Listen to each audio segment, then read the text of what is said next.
A gente volta para a Câmara dos Deputados, a análise do projeto antifacção, os parlamentares falando, fazendo uso da palavra na tribuna.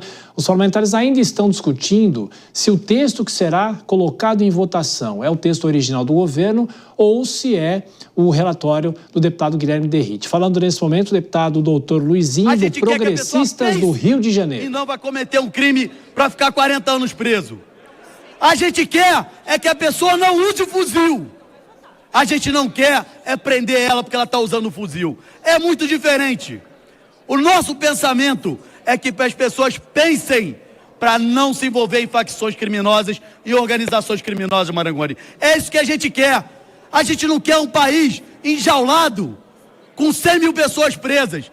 A gente quer que a pessoa olhe e fale assim: não vale a pena ser criminoso no Brasil. É por isso que a gente está fazendo um projeto aqui com penas altas, com penas duras. Não é a favor de criminoso ou a favor da polícia, é a favor que os nossos jovens não venham se envolver no crime. Por isso aqui, meus parabéns, e a gente aqui mais uma vez agradece, Derrite, por você ser progressistas, por você estar conosco. E eu tenho certeza que a população de São Paulo e do Brasil vai reconhecer o trabalho por muitos anos. E o teu filho, que hoje está internado, por muitos anos vai ter orgulho do teu trabalho e da tua atuação. Muito obrigado. Todos já votaram? Está encerrada a votação. Sim, 370, não 110, 3 abstenções. Aprovado o substitutivo. Estão prejudicadas a proposição inicial e as emendas, ressalvados os destaques. Senhoras... Bora. Parabéns, presidente. Senhoras e senhores, peço atenção ao plenário. Senhoras e senhores, peço atenção ao plenário para um breve comunicado que este presidente gostaria de fazer. No debate que envolveu este marco legal de combate ao crime organizado, não existiram heróis e vilões. Os lados políticos podem até fazer valer suas narrativas, mas nunca podemos esquecer que o verdadeiro vilão é o crime organizado. E o herói é o povo brasileiro, que sobrevive todos os dias com um crime cada vez mais organizado. Hoje, nesta data, a Câmara dos Deputados faz história. Entregamos uma resposta dura contra os criminosos. Não é uma vitória de A ou B, é uma vitória do Brasil. Diante do processo que vivenciamos, cabe ressaltar que a função do parlamento não é carimbar um projeto que seja apresentado por alguma força política e passar adiante. O compromisso do parlamento é debater as matérias e entregar a melhor versão possível. O cidadão não está preocupado com o número ou a paternidade do projeto, mas com a resolução do problema. São milhões de brasileiros que sofrem diariamente sob o domínio das organizações criminosas. Cidadãos que perdem o direito de ir e vir, que vivem com medo, sob a mira de fuzis, que se revoltam com os criminosos, cumprindo penas curtas e voltando para as ruas. Durante as últimas semanas, foram ouvidas diversas entidades contempladas nesta versão final aprovada por nós. A Polícia Federal, o Ministério Público, o Ministério da Justiça e muitas outras. Este projeto é fruto de uma construção coletiva. É o mundo real que entra no mundo penal. Quando o bandido vai cometer um crime, ele não pergunta se a vítima é de direita ou de esquerda. O país pode divergir sobre tudo, menos sobre o direito de viver em paz e em segurança. É isso que nos move. O problema da polarização é que ela transforma adversários em inimigos e problemas em bandeiras. Porque só um grupo vence quando o Estado se divide: o crime organizado. E tudo que o crime deseja ver é o Brasil remando em direções opostas. O que construímos, ao contrário, é união. União de ideias, de responsabilidades e de propósitos. Quando o Estado rema junto, a cidadania avança e o crime recua. Por isso, avançamos ampliando as penas, que podem chegar a 66 anos. Avançamos criando bancos nacional e estaduais de dados sobre organizações criminosas com prazo de criação em até 180 dias. Avançamos também levando os líderes das organizações para presídios federais e monitorando suas comunicações com os seus advogados. Senhoras e senhores, a nossa legislação também não pode ter viés ideológico. Por isso, fico feliz de ver tantas autoridades de diferentes pensamentos contribuindo para esse projeto que será a maior resposta ao crime organizado no Brasil. Parabenizo o relator, deputado Guilherme Derrite.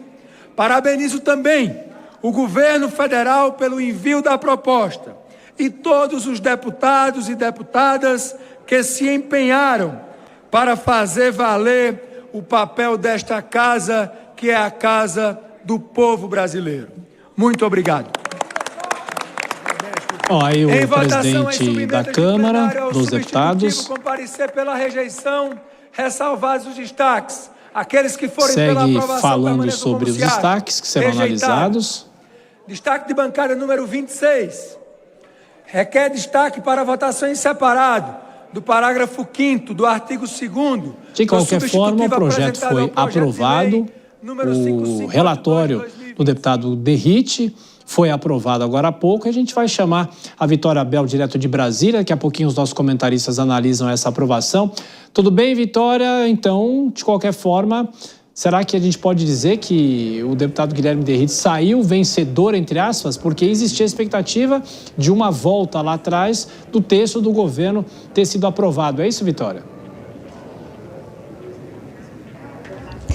Boa noite, Tiago, novamente. Pois é, texto do governo aprovado, mas entre aspas, né? Texto que foi muito modificado pelo relator Guilherme Derrite, e isso acabou representando, no final das contas, uma derrota para o governo. O governo orientou contra essa proposta, esse parecer de Guilherme Derrite, mesmo a proposta original sendo do governo. Então, portanto, diante de todas as confusões e polêmicas em torno desse projeto antifacção relatado pelo secretário de Segurança Pública de São Paulo, o governo optou por orientar contra, assim como o PT também, o líder Lindbergh Farias orientou contra, e acabou, portanto, sendo derrotado o governo. Foram 370 votos favoráveis a 110 votos contrários à matéria. Então, 110 votos justamente é uma parte aí do que é a base governista, né, que a gente já vinha contando aqui, que é uma base, sim, enfraquecida.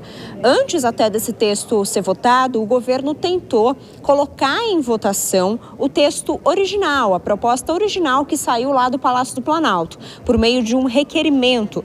Mas esse requerimento foi rejeitado pela mesma margem de votos aí, mais ou menos a mesma quantidade de votos.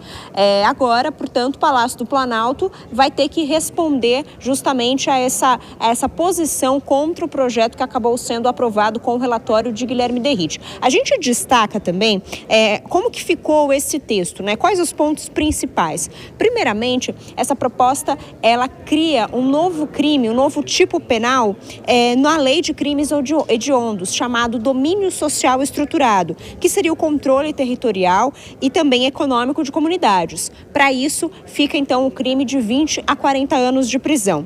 Só que a mesma lei, a mesma proposta, também torna crime promover, fundar ou apoiar organização criminosa ultraviolenta, aí com uma pena de 12 a 20 anos de prisão. Então, essas duas modificações entram na lei de crimes hediondos.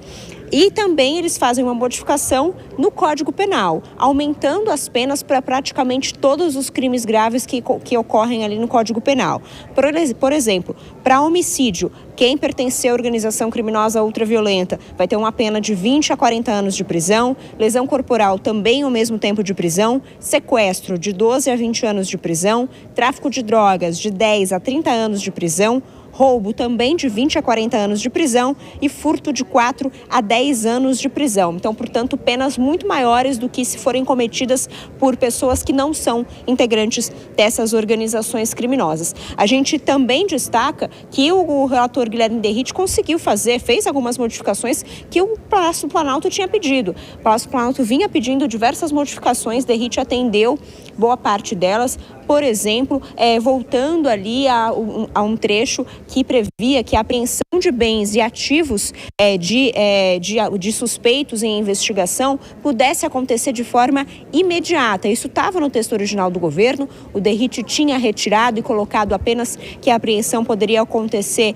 depois que a condenação acontecesse, depois de trânsito em julgado da ação, mas ele acabou colocando um artigo ali que prevê sim que um juiz pode assinar uma medida cautelar, para que esses bens sejam apreendidos de forma imediata durante essa investigação. Esse trecho vinha sendo muito questionado pelo governo por ser um risco aí, de acordo com o Palácio do Planalto, na tentativa de tentar estrangular financeiramente as organizações criminosas e poderia inclusive interferir no trabalho da Receita Federal. Esse também era um temor do Palácio do Planalto.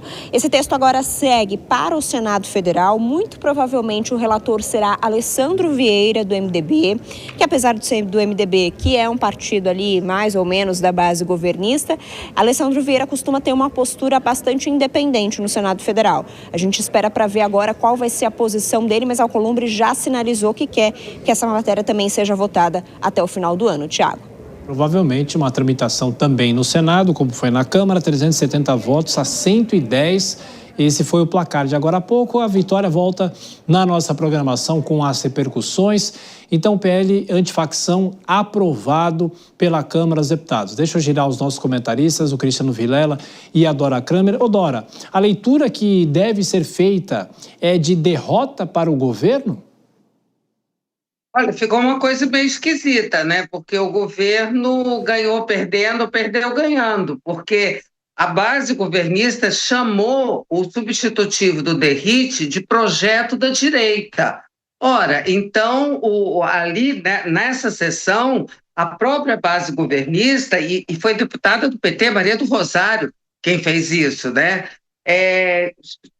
Deu autoria para o Derrite. Então, o governo apresentou o projeto, todas as modificações feitas pelo Guilherme Derrite, apesar do desgaste, porque no assodamento ele apresentou o primeiro relatório 2 horas depois de sair da Secretaria de Segurança de São Paulo para reassumir o mandato de deputado, e aí foram 6 versões, mais 6 versões do relator, Guilherme Derrite, indicado ali pelo presidente da Câmara, Hugo Mota, que tanto tinha certeza do resultado da votação que a gente viu.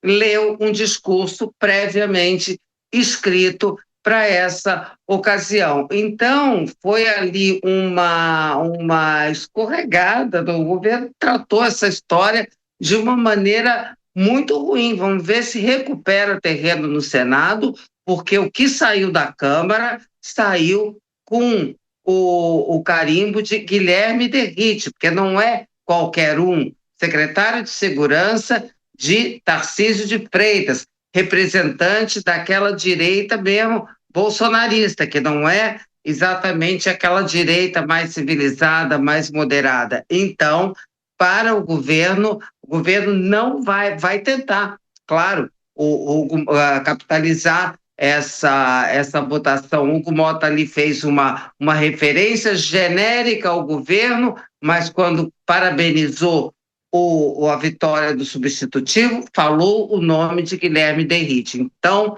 esse projeto sai da Câmara com o carimbo da oposição. Vamos ver como vai ficar no Senado.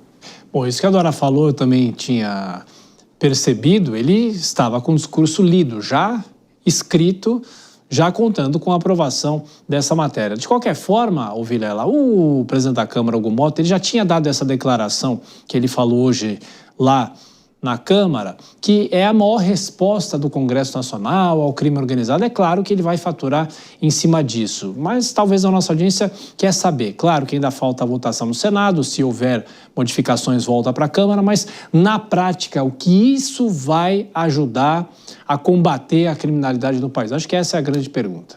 Olha, Thiago, é um instrumento importante, é um instrumento que vem para auxiliar, que vem para endurecer as regras, não apenas as penas, mas para dar instrumentos para que as forças policiais possam fazer o seu trabalho e combater o crime organizado. É evidente que não resolve todos os problemas, é preciso muito mais do que a criação de novos instrumentos legais, a possibilidade de que as forças de segurança possam atuar de uma forma inteligente, de uma forma coordenada, e nesse sentido, a discussão que nós tivemos, dividindo politicamente, ideologicamente, esse debate no Congresso Nacional, isso me faz crer que estamos longe de construir esse tipo de consenso. Segurança pública deveria ser uma bandeira dos dois lados. E a gente percebe que, muito embora o texto até tenha acolhido os pontos mais sensíveis, os pontos principais trazidos pela base governista, mesmo assim, não houve uma votação favorável da base governista, e com isso a gente vê que a ala governista ela perde uma oportunidade de marcar as suas digitais num projeto que venha a endurecer o combate ao crime organizado. Nesse sentido, pode acabar fazendo com que a pauta defendida pela oposição ela fique ainda mais marcada, especialmente em um tema que todos nós temos convicção de que será um dos temas mais debatidos nas eleições de 2026. Pois é, isso que eu queria saber de você, Vilela. Como que isso vai ser utilizado? O próprio deputado Derrite, dependendo das aspirações políticas dele, até mesmo se fala que ele eventualmente pode ser um candidato ao governo do Estado, se o governador Tarcísio sair, mas muito se fala em relação ao Senado. Como que ele tenta faturar isso? E como, a Vitória até falou, como é que o governo capitaliza isso num momento como esse? Olha, Thiago, existe uma marca política que vai ser muito explorada nas eleições de 2026, que é a marca de que a direita ela tem um discurso contra o crime e de que a esquerda, de que os representantes do governo Lula